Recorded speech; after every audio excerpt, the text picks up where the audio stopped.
Not a bad guess, but it's bananas.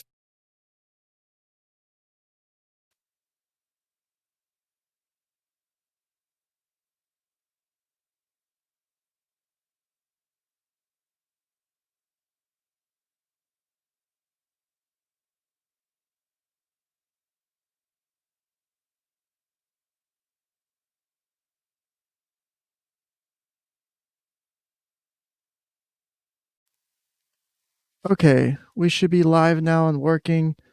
I apologize for that delay on both the stream starting and obviously fucking up the uh, getting going. I was trying to set something up to try and test some new things for streaming. I've been wanting to try some different things, and apparently I don't know how to do that right. So, such is life, apparently, for Ken, because Ken is a boomer. Thank you, Nick Rakita, for teaching me all the things I didn't know about streaming. I paid for private lessons on multiple things, and it wasn't just for streaming lessons. You said you would teach me to be a cam whore, and you didn't. So I'm offended. But today, I know that this is a obviously pretty interesting stream title to wake up to and look at and go, oh, look what Ken's talking about today. It's actually something that's been in my mind that I've been wanting to stream about for a while because it is something that is very close and deep to my heart about what I've had to deal with in my life. And I've seen what happens when people don't get the help they need on this topic. And it's horrible. When I was dealing with my miscarriages with my wife, and not only with my wife, but with my ex girlfriend, when we had ours, I was a mess. I don't think I could have been any worse off than I was at the time. It was pretty damn bad. And considering that miscarriages and infant loss is somewhat common enough to impact a good chunk of people, I feel like we should be more open and aware of the idea of what it actually means to deal with it and how you as a person, whether or not you ever plan on having a child, whether or not you want a child, if you've got friends that do, how you can be a part of their life and help make a difference on such a complicated issue. As a guy having gone through this several times, between the couple miscarriages with my ex and the six I had with my wife, we've had I've dealt with 8 miscarriages in my life, and it was probably, and the first one was when I was still in high school, and every time I wanted the pregnancy to be successful. My ex girlfriend and I, we wanted a kid. My wife and I, we wanted a kid the whole time. And to this day, this is still an issue we struggle with. And the hurt that you see from this is, you can't put, there's no way to put a number on it. There's no way to quantify it almost, because you're talking about something so, I don't even know how to put words to it. You know, one of the best things a lot of people love with their life is having a child, and then finding, seeing that positive pregnancy test and thinking, okay, this is finally the time, but then all of a sudden it gets ripped away from you with no planning, no expectation. It wasn't a choice. It just came and went. And every time was like the end of the world to me. And I don't think I've ever truly gotten over it. And I don't think you really can. But today, my goal with this stream is to help open people up to understanding that, yes, this is an issue that exists. Not only is it an issue for women, it's an issue for men. And normally, this is something I would probably aim for doing in October. because October is the National Pregnancy and Infant Loss Awareness Month, or there's a day in October that's for it. My wife and I used to pretty frequently uh, honor that day. We would go do some things to help honor, the children we've lost. And it's just been too difficult in recent years to actually go do that. So, but I have been personally struggling with this recently, just the memories and wanting to, live that life that I never got. And I know there's other people out there who deal with this. I know what it feels like to be pushed to the side, to be told, oh, to kind of be dismissed unintentionally normally, but be dismissed by your friends and your family, trying to say, oh, well, you can get pregnant again, you can have another one.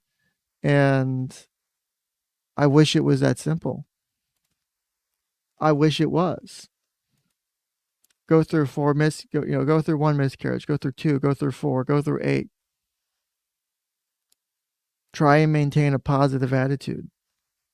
Try and keep your relationship together, which honestly, the way I dealt with the severe depression at the time, because all I have ever wanted really in my life was to be a dad. And I know that's a weird goal. Pretty much from high school, when I found out my girlfriend at the time was pregnant, I was overjoyed. I know a lot of people have concerns about having kids or worried about things getting attached to that, like being stuck in a shitty relationship with a bad person, with a bad mother. And would me and my ex have been okay co-parents? I'm sure we could have got along if we would have broken up and kept the kid or whatever together. I'm sure we would have gotten along for the kid's sake, because I think we both would have been able to do that. Same for my wife and I. Even if we broke up, I think we could do it together for the kid. But I was still young at the time when these first few happened, and I had no idea how to deal with it. Never really didn't get into therapy till years after this stuff happened. And one of the things that impacted me the most, and I didn't really realize it till years later, was because I shut myself down so much, because I isolated myself so much, and I was so depressed. I couldn't help my wife, who was struggling with the same thing and who needed me to be there. And that is one of the key parts that people miss in all of this is, your partner's there too, whether you like them or not, whether whether or not you agree with them all the time. You don't have to. What matters is you have to get along and get through what happened. When you hear the news of finding out your partner's pregnant, or I actually like the idea of us being pregnant, or we are pregnant, as the couple, or as, the husband and wife, or as the girlfriend and boyfriend, because it's truly the case is it took two people to conceive that child. They'll need to really, truly, in an ideal world, you would want two people to, you know, be able to be there and raise that child. And the moment you find out, whether you plan it or not, you start doing those things in your head. Oh, I'm, this, I can't wait to do this and decorate the room or buy this thing, this, and that. And your just mind goes on overdrive. And then suddenly it's gone, right? It's just, it just disappears. And you start buying things. You start putting together a little collection of stuff, maybe a little onesie here you see at the store. Um, and then you find out one day it's all gone. And the worst part about it is And sorry if I get emotional today. This is a very difficult topic for me. I mean, it's been years and years, and I've dealt with it in therapy, and I still struggle to talk about this because it hurt me that much as a person. And it, wasn't anyone's fault. It just happened. But that doesn't take away how bad it was. You know, when you're talking about taking the happiest thing a person or a couple could imagine, or even if you don't like your partner, you just being able to be a parent, to be able to be a father, to raise a child and teach them about the world and life, play catch, teach them all your fun hobbies, make them, you know, make them in your image, wanting to have them be better than you. That's always been my goal is I want my kids when I have them to have a better life than I did. And you think about all the ways you want to do that. I'm going to make sure they go to this school. I'm going to make sure they get tutoring young. I'm going to make sure they get special classes or extracurricular classes or extra outside activities or the best nannies or, I don't care about working 4 jobs to make sure that food's on the table. Those thoughts really start to build up. And the worst part was how much you hurt after each time. You think with time it would be a little bit easier, right? You start with the first one, oh my God, it's this horrible thing. The second one happens, kind of rationalize it a bit, like, okay, it happened. I've dealt with it before. I kind of know how to deal with it. But after that second one, it just, because the second one, the first two with my ex girlfriend, and then the third one happened with my girlfriend who then became my wife. And I just got torn up inside. I lost all the things that made me me. My identity kind of disappeared overnight. And I isolated from everyone. Intentionally or not, I did. And that's probably one of the things that caused a lot of damage to my relationship at the time. My wife and I struggled with losing a child basically multiple times. And, I had recognized from an early age I was fine with the idea of, playing that stereotypical role of dad, going to work, getting food on the table, and being able to come home to my family. And I didn't care about anything else. And today I still don't. My ultimate goal would be to have a family if I can. Whether or not I ever get there is its own set of issues. But I never intended to get to where I am in life. This was all an accident. I never intended to get in the military. I never intended to go to grad school. I never intended to fuck up my back. But the entire time, I always wanted to be a father. I always wanted to be a dad. And having that dream crushed always out of nowhere, even when you were cautious, even trying not to get hope up after those positive tests.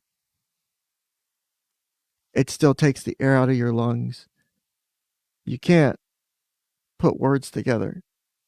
You can't really string feelings together right. And that's okay. It's a really big loss. It's like losing a family member. It's like losing a loved one. You know, I always come to the line from, if you've ever watched the movie John Q, it's about the kid who has a heart defect, needs a transplant, and because of their insurance, they can't afford it. And the dad basically holds the hospital hostage until they give him a transplant for his son. And one of the things he's, during the whole negotiation thing is, he's like, I am not going to bury my son. My son is going to bury me. And those words ring so much into my mind. Just thinking of no parent should ever have to do that. No parent should ever have to lay their children in the ground or have to deal with losing a child in the womb. It's awful. And one of the things that kind of hurts me the most on a professional angle is, as I've mentioned before, I do a lot of counseling and therapy with kids. One of the reasons is that, ironically and weirdly, it does help me with my own personal issues, right? Even though I struggle with depression and the loss of all this stuff has been a major hit to my self esteem, to my ability to move forward sometimes. I have found some peace in being able to help families who are struggling put their lives back together, because I can kind of, I kind of expect, and I would hope most parents want the best for their child, want the best for their family. Sometimes they make mistakes, sometimes they fuck up really bad. That happens too. And so they come to counseling, they come and see me. They're like, I want to make things better. How do I fix my family? How do I help my kid? How do I become a better parent? And a lot of people might look down on that. And I did for a long time too. I used to look at families in public, especially in the weeks and months after each miscarriage. And I'd see a mom or dad being an absolutely shitty parent, screaming or yelling or hitting their kids or threatening them, and not like threatening them in like oh, your ass is like just shit you would not imagine. And it hurt me like it was my own kid, like someone was doing that to my child. And part of me wants to go wring those people's necks, right? You know, tell them, you have a gift that you were treating like shit, and you should never take that for granted. And some people do. And in the times that children die young, when you have kids die, it is children or preteens or teens. One, it's always awful. A lot of people get lost in their daily grind and lose sight of family. And I've done that with my wife.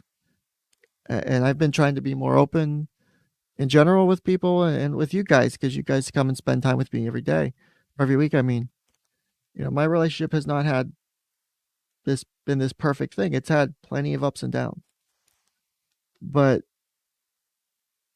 you have to be there for your spouse. You can't ignore the truth, and you can't ignore the fact that every day is precious to some extent. And it sounds cliche, but you have to live each day for what it is. You can't just expect to wake up tomorrow and the day be there and nothing go wrong and everything's okay. Because I've seen people's lives shatter in a minute.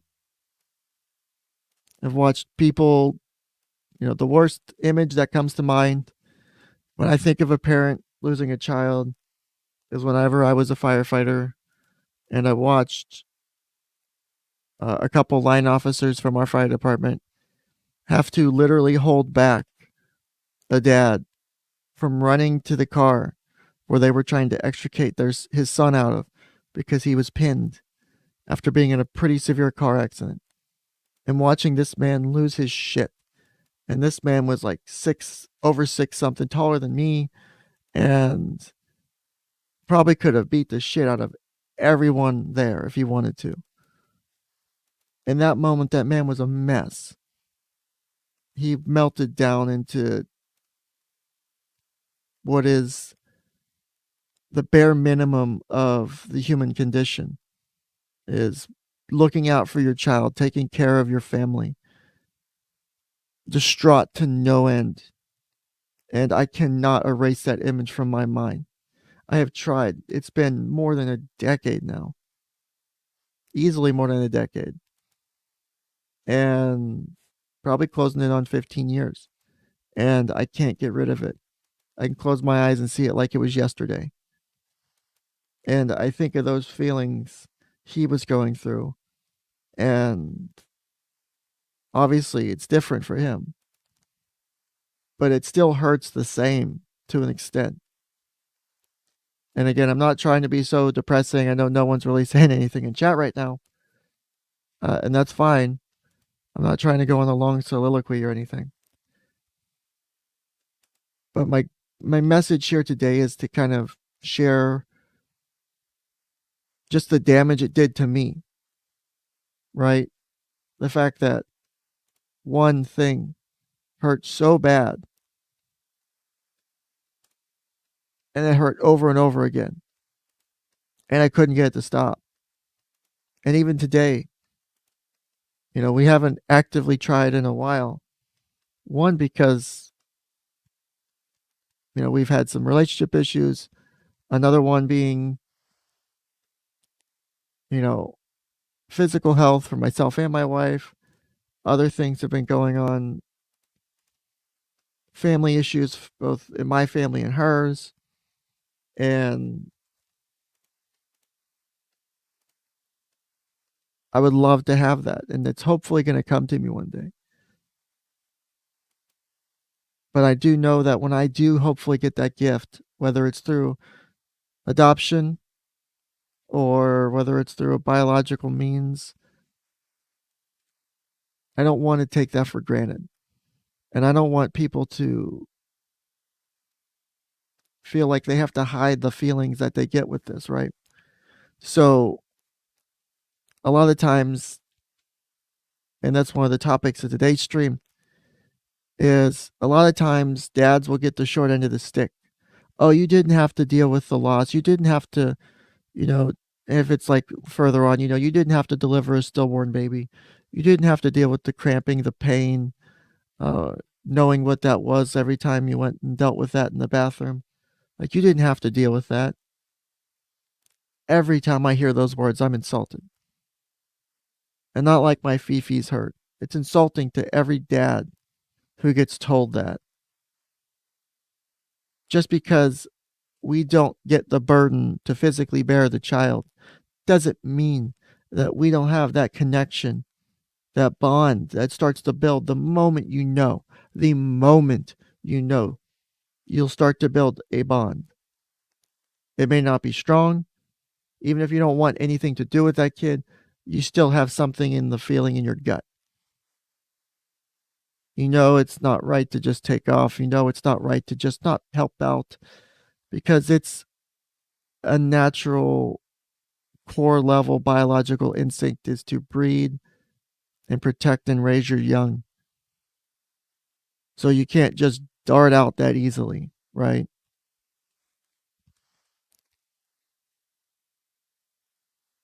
Dads often get told that it's not a big deal for them. They should treat it a lot differently. They shouldn't worry about it. That they kind of need to,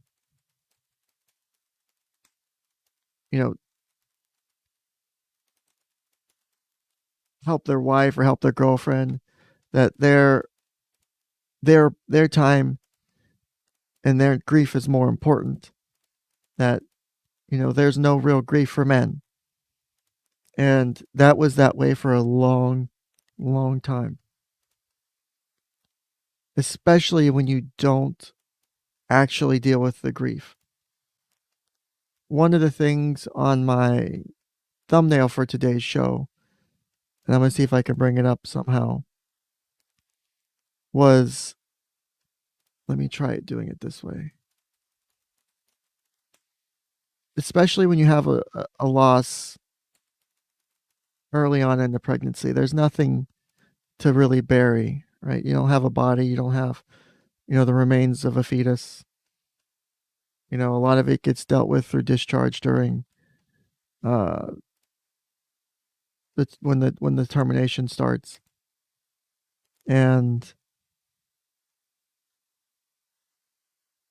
there's not really a way to process that out the gate.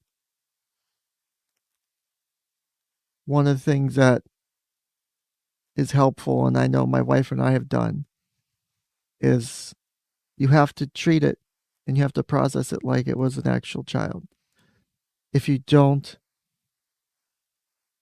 you will burn up inside. You gotta treat it like it actually happened. You gotta treat it like it was a real thing. Your child didn't get the ability to walk on the planet. You didn't get the ability to hold them in your arms. But my God, was their life important to someone? Their life was important at least to one person, usually two, a lot of times more. And yes, sometimes family sucks ass at managing that and processing that for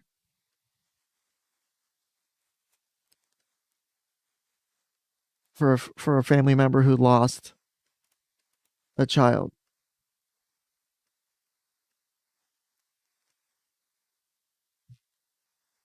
My wife and I, for every miscarriage we had, we put together a little memory box of things. If we had started to collect things, maybe put a little toy, something memorable. We named each child we lost. Every child we lost has a name.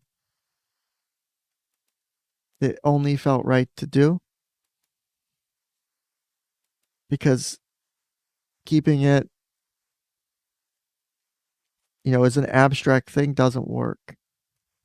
I've seen people try and do it. I tried to do it. It doesn't work. You have to put a name and a face to it almost because you are grieving. Is no different than losing a spouse or a sibling or a grandma or a grandpa. You can't just throw it away. You can't act like it's not a big deal. Good luck trying to.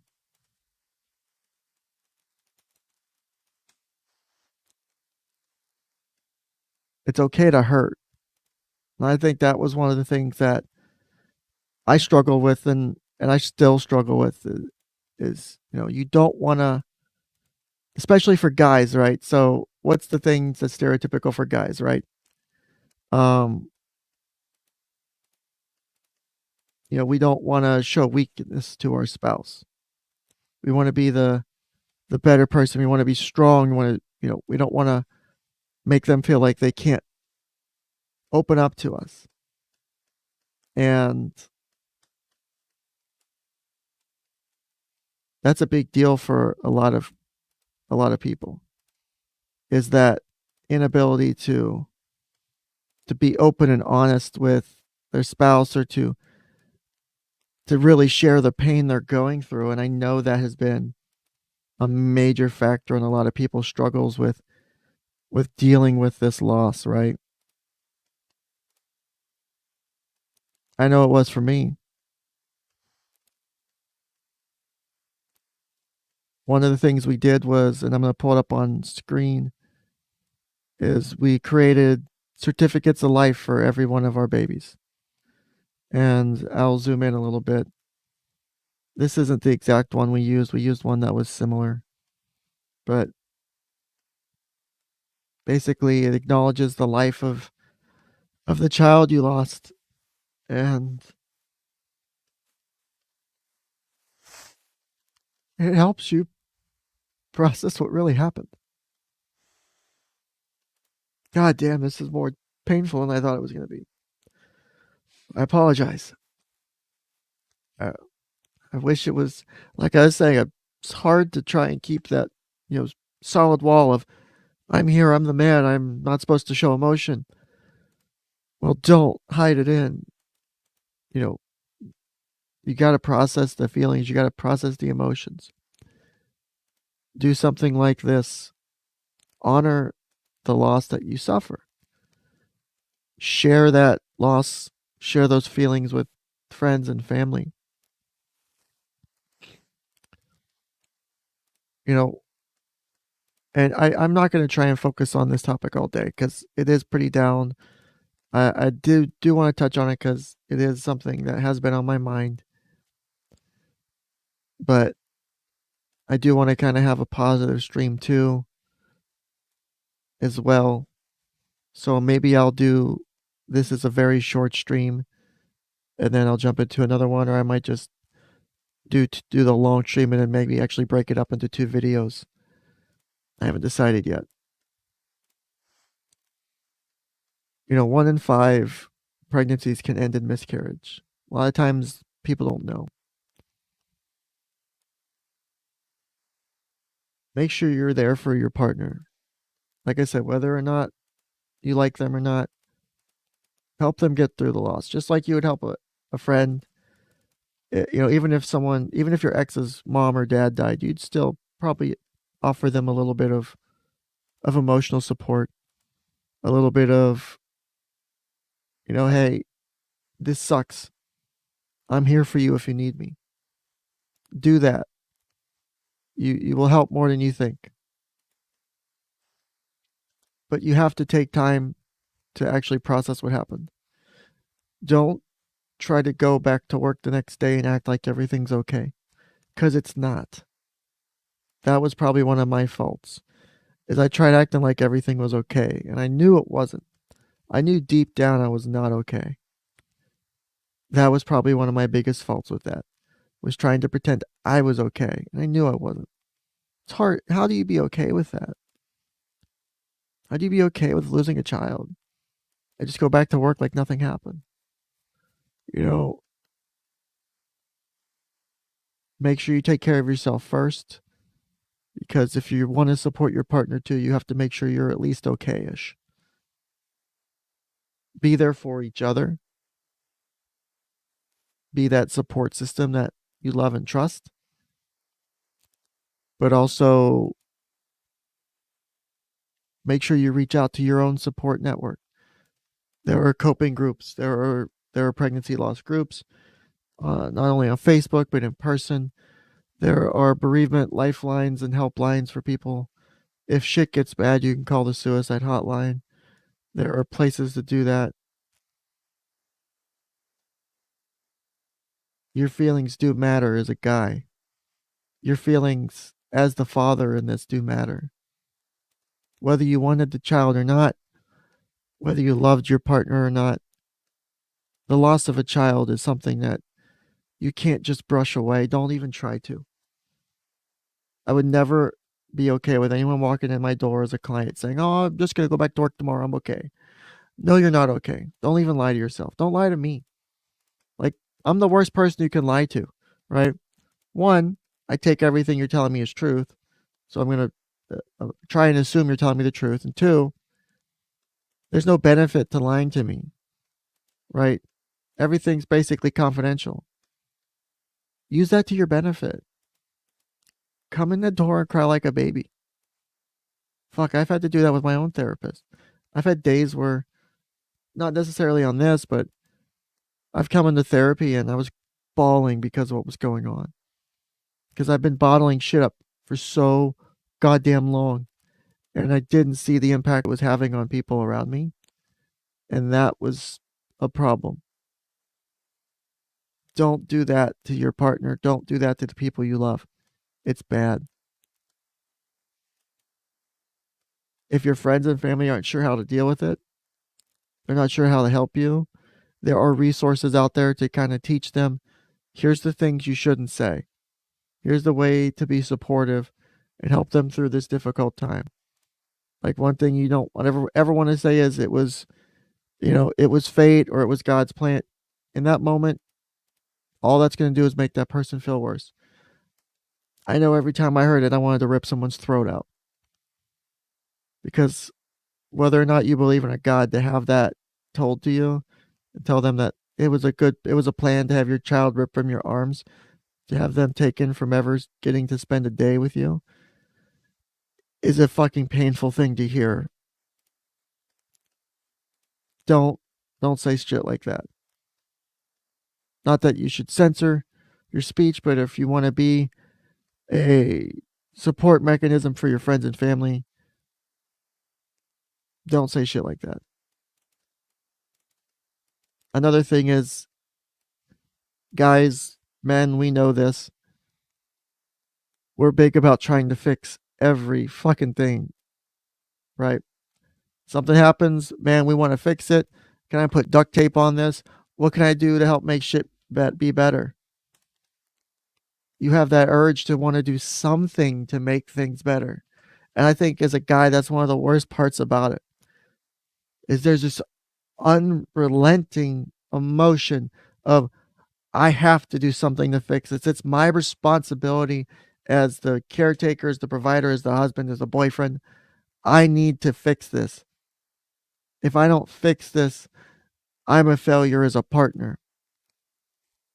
It's not how it works. Not on this.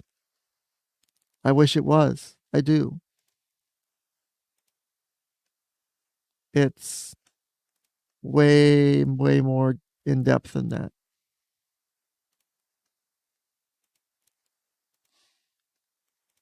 And again, sorry if I'm a little upset today, guys.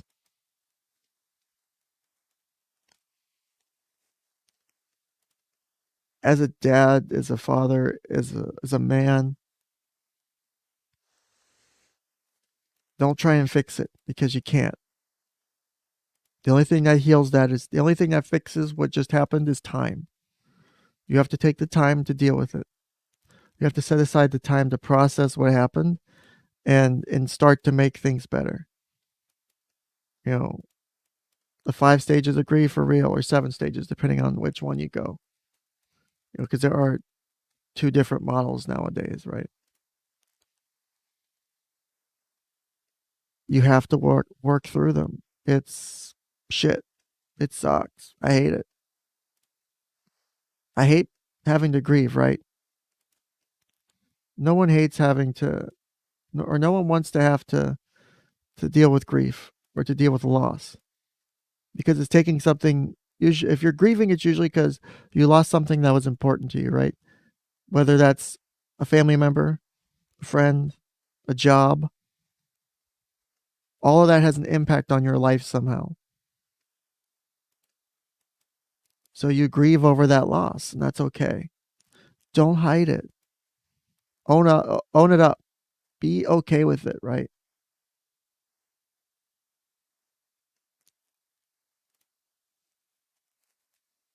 Feel open to Feel free to open yourself up to others in this time. No one's going to fault you for being, let me correct myself. No one should fault you for being upset over losing a child. Ever. Ever. And if they do, that person doesn't need to be in your life. I'm sorry. If any of my friends ever told me that, I would throw them out of my life immediately.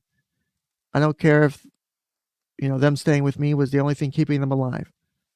If you can't respect the loss of a child of mine, then why should I respect anything about you? And that sounds probably a little bit petty. My apologies.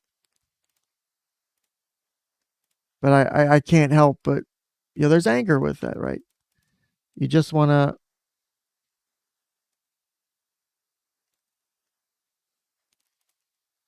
you just want to start that process of feeling a little bit better. Like I said, there's the 5 stages of grief. You have to work through them to actually start to feel better. The 2 new parts of it are, well, the shock stage and the testing stage. But you have that initial, oh my God, this happened to me. You want to avoid the inevitable. It's denial. This didn't happen. Like for me, this didn't happen. I can't. This isn't happening. This isn't happening. No, this isn't. Test again. Take another pregnancy test. That test was that test was fucked up. No, this isn't possible. All that shit comes rushing in at once. You get angry, frustrated. You let all that emotion out. You throw shit. You break shit. You punch walls. Some people take it further than that, to the unfortunate ends of the people that are close to them. But you have to deal with the anger. You have to deal with all of these feelings, because this is all shit you're going to go through. Like I said, whether it's a baby, pregnancy, family member, anything. At least I'm trying to make this informative as well, and not just talk about myself all day.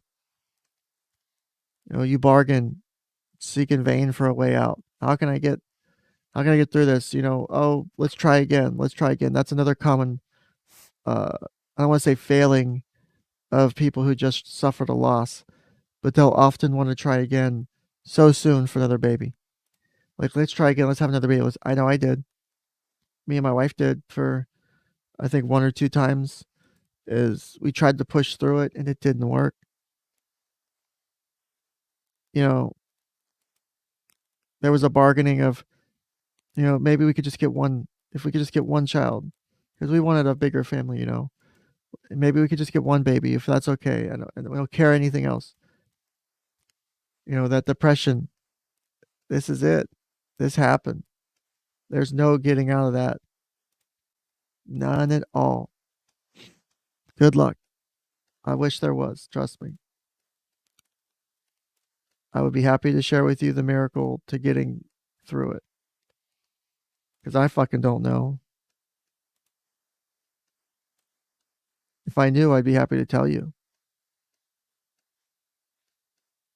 Because it's definitely not something I know the answer to. You have testing. That's one of the newer ones where you try to seek a realistic solution, right? And then you have acceptance, which is finally finding the way forward. So how do you move past it? What are the steps that get you through to that end goal? How do I finally make it to the other side of this pretty much awful thing that just happened to me? And it's definitely not easy. It's doable, but it's not easy. So let me make sure I don't have anything else to add to this topic real quick, because I definitely wanted to make sure that, I make sure that dads are aware that, and husbands and boyfriends are aware that it can impact them. Don't try and hide it. If it happens to your partner, grieve with them because you need to. Don't fake it. Be honest and open. You know, you are a part of the making of that child. You deserve every right to feel sad and upset, angry, frustrated, pissed off. You want to tear the fucking world apart. How unfair it is to watch. And this was for me very difficult to see how unfair it was for me, whose entire goal in life was wanting to raise a child or children, have a good family. I didn't give a shit about whether or not I worked at McDonald's or I worked in a better job than that. All I wanted to do was be able to come home to my family. That's it. I didn't care about anything else. I wanted to put family first. I wanted to enjoy that part of my life. Raise children. Have a fucking strong family. Be able to have those memories to look back on when I'm laying on my deathbed. You sit there and think about that, and then you look over at people who are treating their kids like shit and abusing their kids.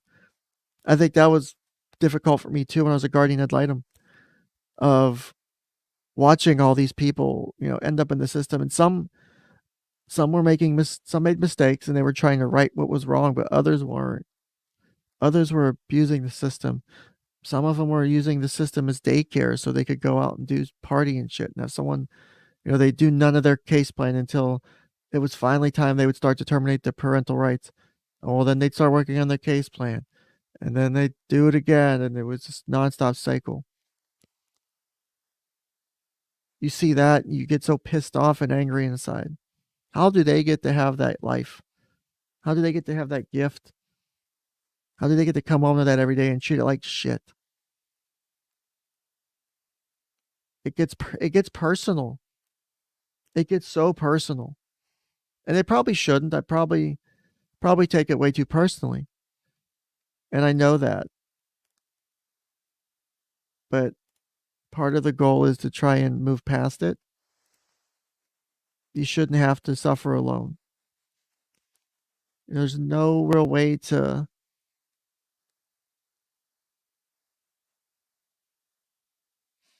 there's no real way to really there's no words to say how fucked it up this is when it happens.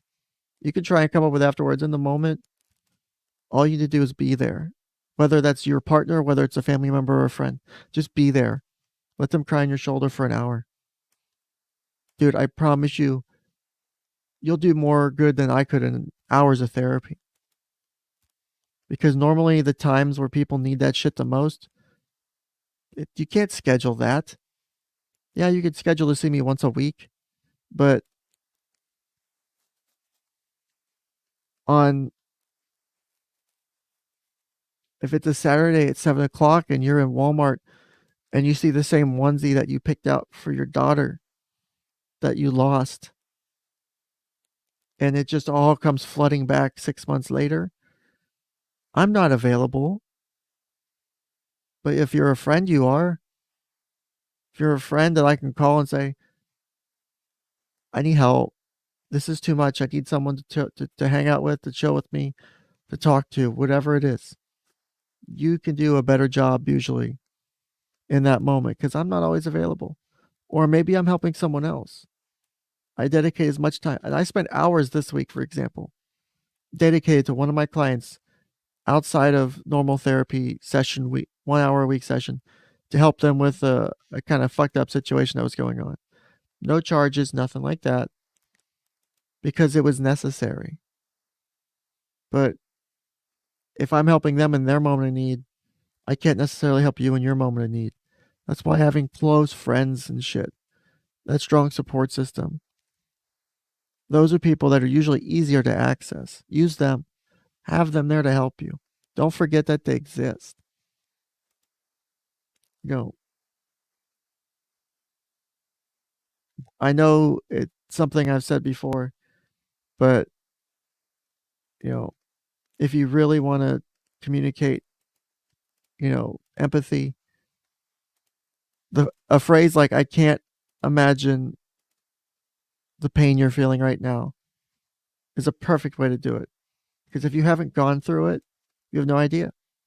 And if you have, you don't know how it's impacting them. If I went through the same thing again today, it may look different than it did before. It may look exactly the same. My friend might go through it the first time and she or he may not deal with it as bad as I did, or they did better job. But you have to be supportive. You have to remember that you have to keep living. You can try again. And, there are positives to potentially look forward to after dealing with such a horrible thing.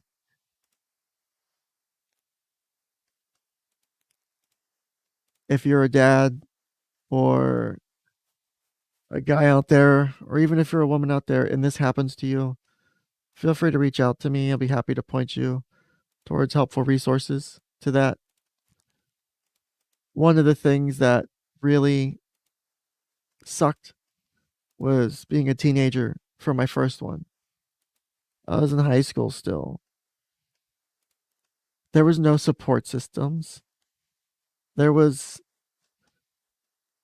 the support systems I got from some people were you're still in high school. You don't need to have a baby at this age. Bitch, I don't give a fuck what you think. It's my loss. You can't tell me whether or not I should have a child or not, or whether or not I should be okay with that loss. It's okay. You can try again in the future. Well, fuck you too. Yes, I can, but that's not what I need to hear right now. I need to hear that it's okay to be sad. It's okay to feel hurt. And there's nothing wrong with being sad over something like that. That as a guy, you get every right to that loss as your partner who carried the child. Don't let anyone tell you differently.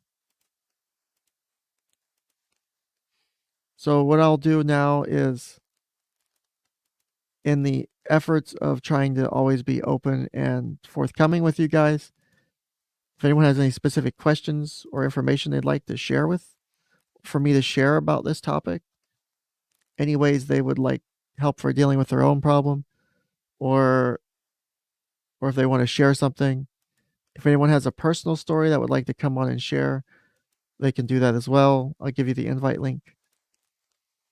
But don't don't feel like you can't ask questions. I'll share with you pretty much anything but stuff that's going to tell you who I am for obvious reasons we've discussed before. I'll tell you the shit I've done wrong in my relationship. I'll tell you the shit that the worst things I felt during the times after losing every child that I've lost. And any questions like that, now's the opportunity. If not, I'm going to go ahead and move on to something different for the rest of the stream. So that way we can try and bring ourselves up a little bit more. Like I said, I don't want to try and be Debbie Downer the whole stream today. So if there's no questions, I want to move on to something different then. Also, if you do have a question later, feel free to butt in as well.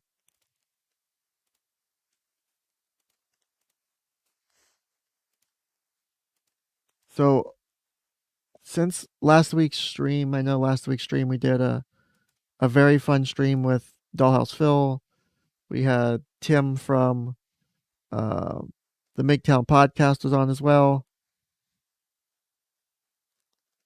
which I appreciate those guests. We also had a couple other people on. Regulars in chat were on. I'm always open to having people on from chat. You guys are the best chat. I'm honored at the level of consistency you guys bring to my chat. It's great. I love it actually.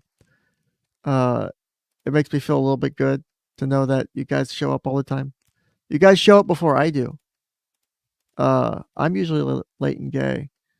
So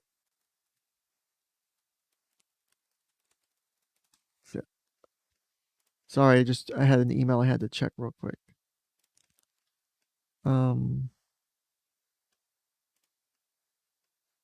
There we go.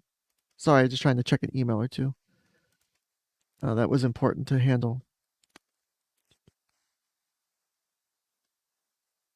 All right. So I've had, a couple people reach out to me in emails, which I'm also open to. You're free to send me emails if you like. There's no issue with that. I did have one person reach out, and I won't share names, obviously. But one person did reach out, and they asked me about the fact that I share a bit about my clients on stream, right? So that like I talk about like what what they may have gone through or what their situations are, and they're worried that I might be oversharing. And I explained to them, that I can understand their concern, or they're concerned about the ethics of that. So I messaged them back. I took some time to respond, and I told them, I just can't identify them. It's pretty common in the field to like, consult with another person, or if you're at a conference and say, well, I had this 34-year-old male dealing with X, Y, and Z as a client, da da da. That's fine. I haven't revealed any personal information because that profile could fit a lot of people. So I'd still, one, I try to give that disconnect level, obviously. Two, I give another level of disconnect by being an anonymous person behind a famous-ish person's name. That way, people can't just kind of go, well, you have this many clients, or these people are your clients. Let me narrow it down. I don't want that. I do think that the experiences that people have had, that these things that I work with on people, they give great insight into life in general, right? They give insight into shit that I couldn't comprehend in some cases. And I couldn't imagine experiencing. I've told several of my clients, young clients, like, kids like 10, 11, 12, 13, 14, 15. Y'all, you were handling this so much better than I ever could. I don't know how you did this. I'm impressed with the level of um, I'm impressed with how you managed to deal with such an adversity. And that's not to say that to make them feel better. That's to say that because it's the truth. I don't know how I would deal with something like that. You know, dealing with the pressures of those kinds of things, and what it means to go through some of the shit they've had to go through. I would love to be able to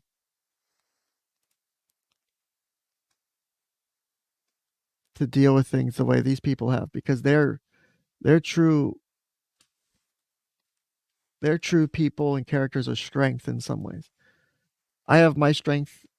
One of my strengths comes through as, being, I try to be a decent therapist, right? People criticize me, whatever. Outside of my actual clients, people make fun of me, whatever, that's fine. People question my abilities as a therapist, what I'm actually real, that's fine. I don't care. But I do take like the criticisms of clients to heart, because they're the people that I'm there for. I want them to have the best. I want them to be able to grow from the experiences that we have. They shouldn't, you know, they shouldn't feel like they can't move past the horrible things that they've dealt with, or what it means to, you know, to go through some of the trauma, to be exploited by someone unintentionally, to put trust in someone, to be abused, and to grow from that, right? That is where, you know, I think there's a lot of ways for people to take a very shit situation and grow from it.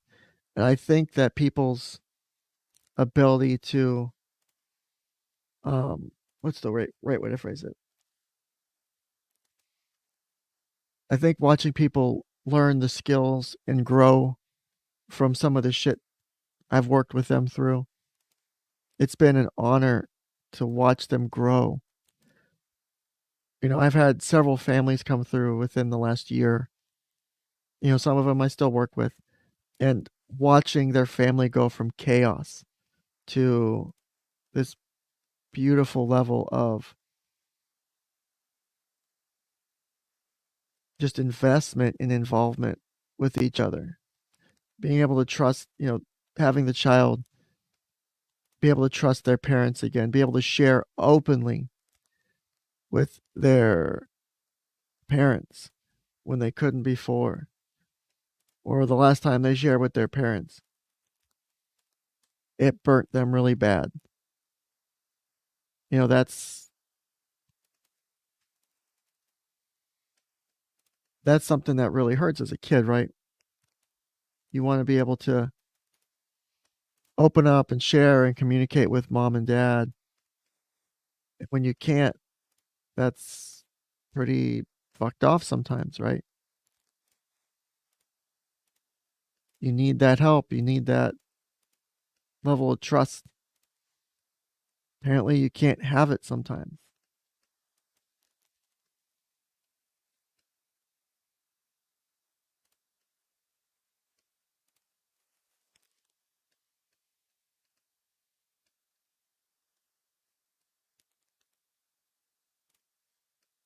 Having a situation where,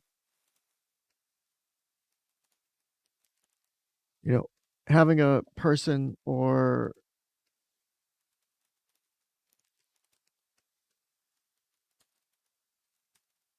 sorry, one second, just trying to respond to a message.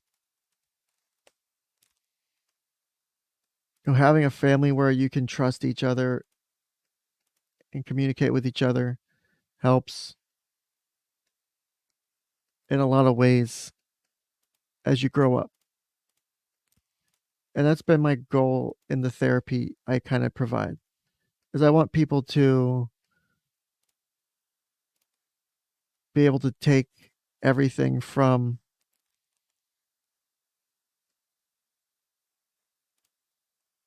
take everything from this awful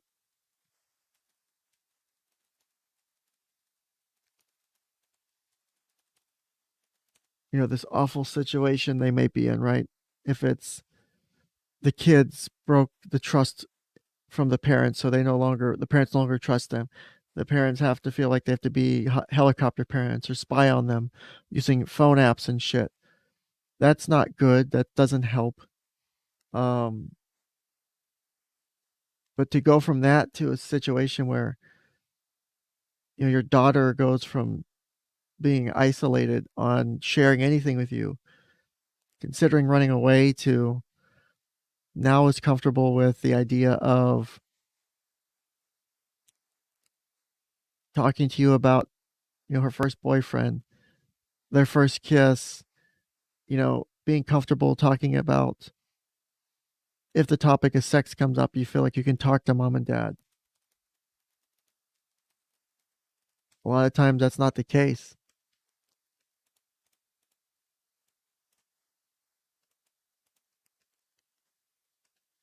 You want to build a strong system for your family, regardless, right?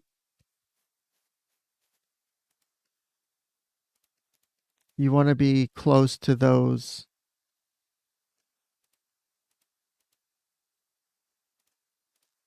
You want to be close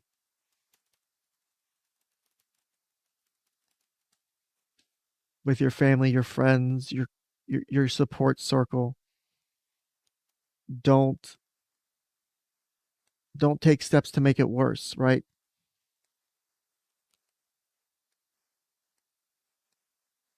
Grow from your experiences, learn from your experiences. And I know I went off on a real weird fucking tangent there. But when I get emails like that, it makes me think more about what I do, and I try to get back to people as much as I can. And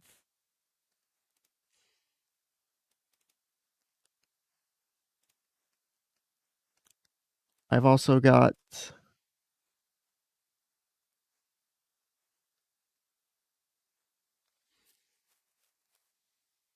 I also get emails and messages too about different things that are going on in your life.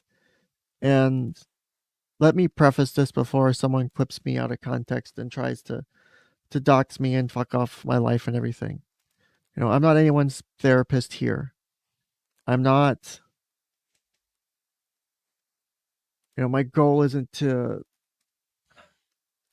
provide therapy online to people like this through this medium. Obviously, that's not how that works. I think most of us know that at this point. What is important, though, is that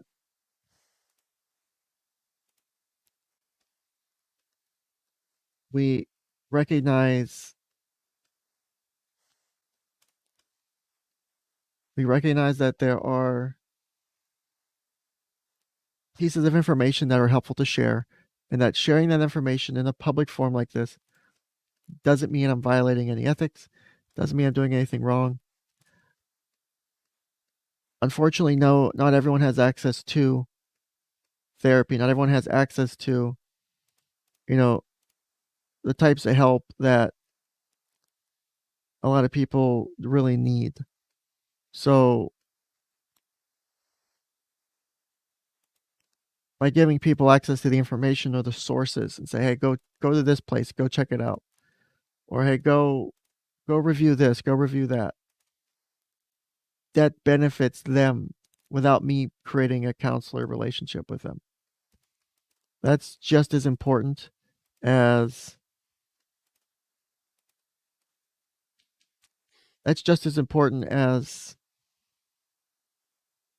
coming in seat. Because remember, I tell every client of mine, I only get to see you 1 hour a week normally, 2 if I'm lucky, and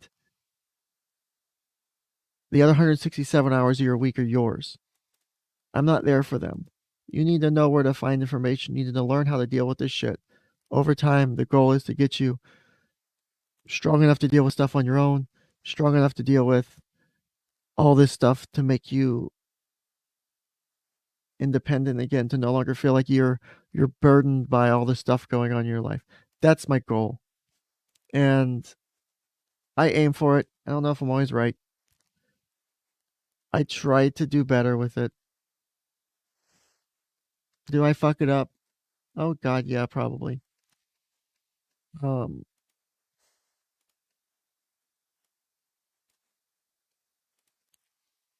I wish I could do certain things better. Yeah. I wish I was better at a lot of things.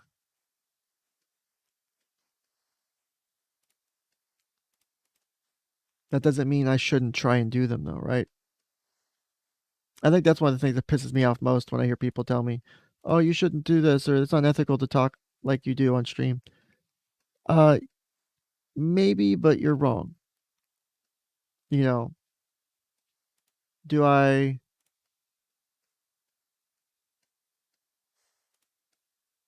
do I wish I had more, you know, do I wish I could get more invested with you guys on certain topics? Yes. Do I really wish I could do true therapy sessions sometimes? Maybe. If someone was open to that, I'd be completely up for that, right? Someone wanted to say, "Can you do a session with me on stream?"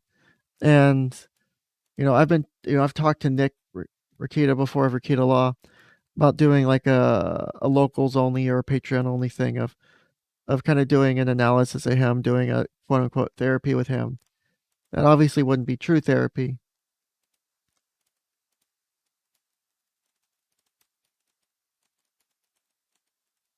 One second.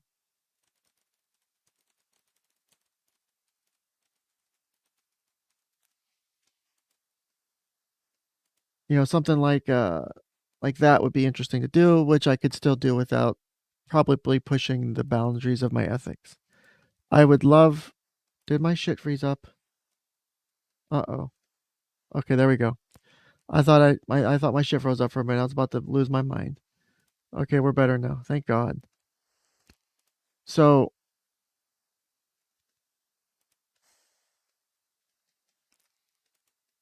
if you need therapy, there are ways to get access to therapy. If you don't feel like you can afford it, let me know.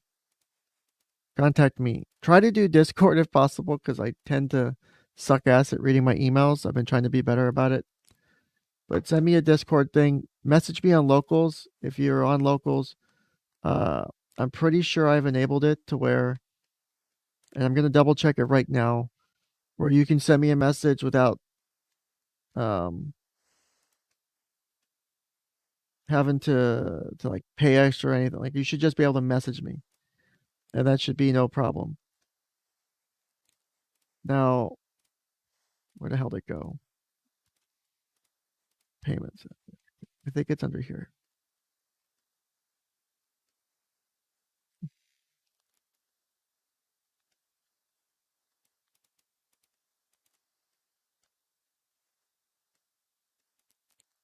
Okay, I need to do that. So I'm saving a change now that should allow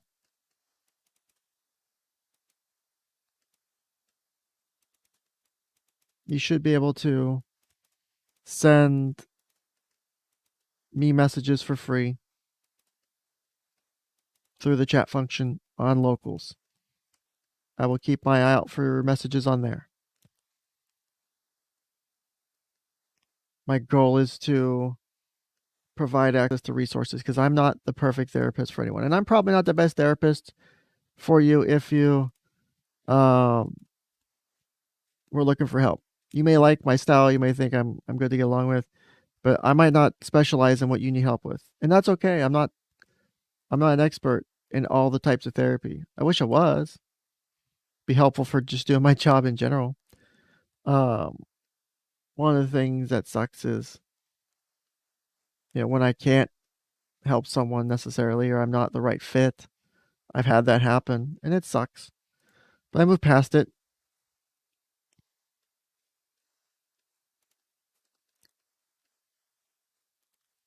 So if you do have shit going on and you're not sure what to do with it, reach out to me. Call me, not call me, but message me on Locals, message me on Discord. You can email me. I'm trying to get it to where I can get, you know, let me see if I can set up a way that'll notify me more often, or give me repeat notifiers for emails and shit. Because, you know, not everyone can afford help. Not everyone can get to a normal counselor. Not everyone has insurance. One of the reasons I like my specific field is I recognize that that's an issue for a lot of people, is being able to afford, being able to afford access to counseling or access to therapy. It's not easy for a lot of people. You should um you should feel okay with the idea that you might need help, right? Don't be afraid to ask for it either. I see that too often too. A lot of people are afraid to ask for help for whatever reason. People have their reasons, but it hurts to see because I know people do need help. I know people do need more than just what you can get through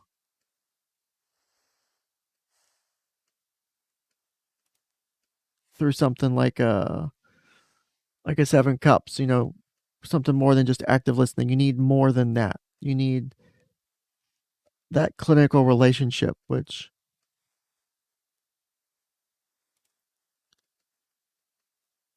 there are things that you will never, what are the ways to word it? There are things you really need that level of confidentiality and that level of investment to really process.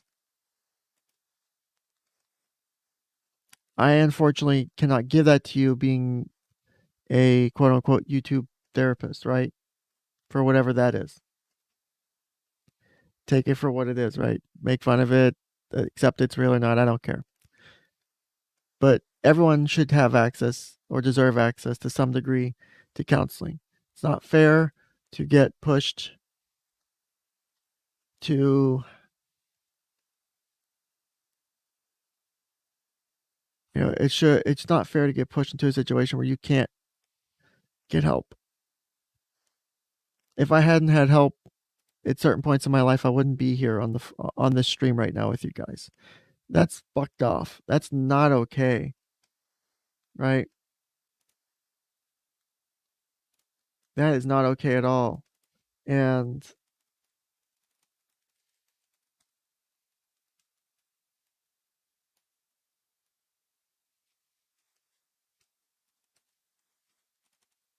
I think there's more to life than a lot of people realize, and it can get overwhelming.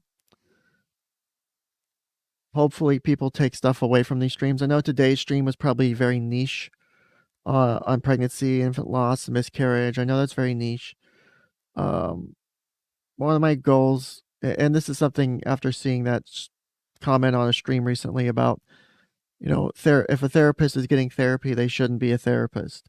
They're not sane, or they're not whatever enough to be good to be a therapist. And I disagree. I feel like the stuff I've had to deal with, my own traumas, my own struggles in life, I think they're good places to kind of give me a foundation for what it means to me to be a therapist. I hope that this isn't a waste of time for everyone. I hope that people come here and appreciate what this content is. So here's what I'd like to do, guys. I'd like to switch to something maybe a little more fun, if you guys are up for it. So I know that it's been a pretty frequent request to do more Tumblr self-diagnosis autism.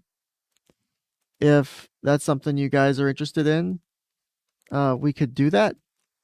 Though I think it would be best to end this stream and then start a stream for that. So if you guys are interested in doing that, press 1 in the chat. If you'd rather just continue this for whatever it is, press 2. I'm also, if anyone wants to come on and chit chat, please do. I'd love to have a conversation about literally anything at the moment. You know, if you have your own shit you're going through, I could talk to you for a bit if you're willing to. Obviously, it's not a true clinical relationship. I'm not your therapist, all that good jazz. So, hmm,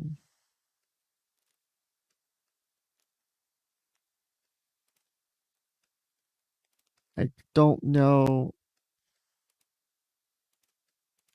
Yeah, because I just don't know if I should do making fun of the self diagnosis autism on the same stream where I'm trying to be serious about pregnancy and infant loss. Uh, Not so much that I care about what other people think, it's more about my own level of comfort with that. I feel that's like pushing a bit of a boundary. Um, so I don't know where did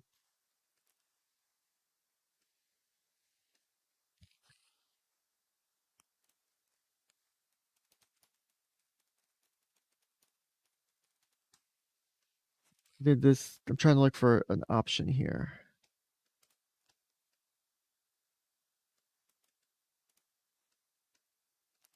But like if I'm switching it up and I'm doing a separate one, then I need to make a thumbnail real quick and then make a new stream. So that way it's a different stream. It's not the same fucking thumbnail. So let me grab a oh dear Christ. Oh fucking Christ. I clicked I shouldn't have done this. This is bad. Oh.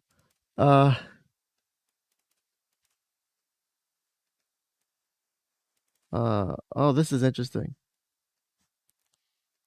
Uh I think this will be one of the images I use for my next stream uh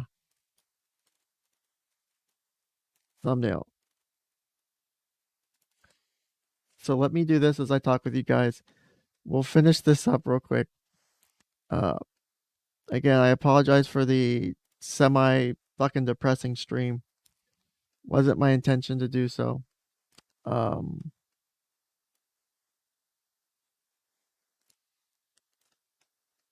I think, like I said earlier, I think my experience with all this shit has given me uh, has changed me for the better in a way. As much as I've hated to go through it, I hated that I've had to deal with this. I hated that it hurt so fucking much, man. But my God, have I grown from it. And I do know that when that day comes where I actually get the opportunity to be a father and to hold a child in my arms of my own, that I'm gonna be the best fucking dad I can be, or at least I'm gonna try, because I know the pain too well of what it's like to not have your child with you, right? And that hurts more than I can. That hurts more than I can ever put to words.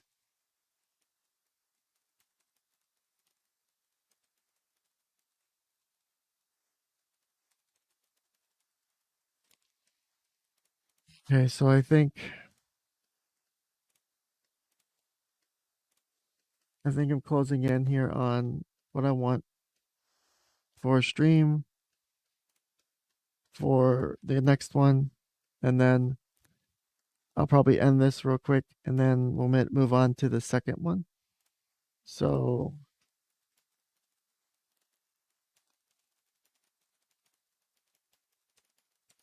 I'll probably take a 5 minute break or something in between, just to use the restroom and grab some drinks. So thank you guys for attending this first stream for the day. I know it was kind of depressing. I know it was pretty down. Um, but honestly, I do appreciate anyone who's listening, whether live or afterwards, to be here and do that. For me, this is therapeutic because I get to open up about my feelings in a way I normally can't. Like I can't share this with clients, for example, right? This isn't something like I would sit here and bitch or whine or cry or whatever you would call it for an hour with a client, because it's not my job. It's not my role at the time. But with you guys, we have a different type of connection with a different way we interact. I can open up to you and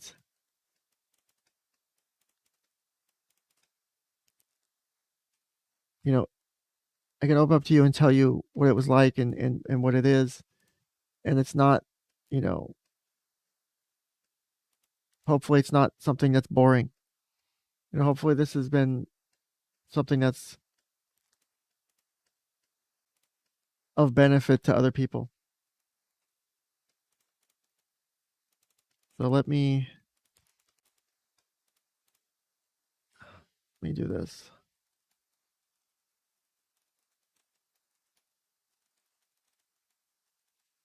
All right. So here's the deal. I'm going to go ahead and get this stream